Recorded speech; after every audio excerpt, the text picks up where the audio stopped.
Assalamu alaikum, welcome to Quanta Publishers. Myself Muhammad Zaim Zafar, and in today's video we shall discuss why is a 100-watt bulb brighter than a 25-watt bulb. So this question is basically very simple. The idea is in fact very simple. So let's start with the definition of a power.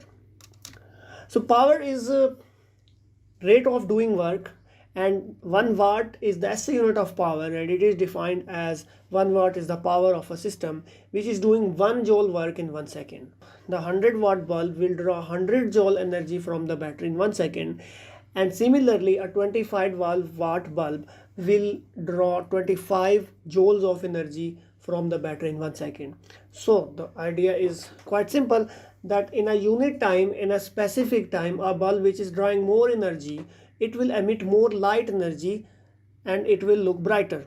As the wattage of the bulb increases, the power input of the bulb also increases, and in a unit time energy input of the bulb also increases. That's why it will emit more light energy and it will look more brighter.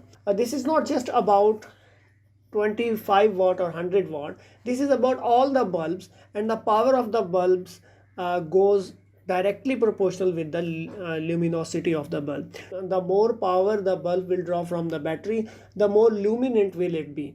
A bulb is brighter and brighter if its power goes up, increasing and increasing. So this idea was very simple. Hopefully you understood why a bulb of 100 watt is more brighter than 25 watt. So stay tuned with Quanta Publishers. Allah Hafiz.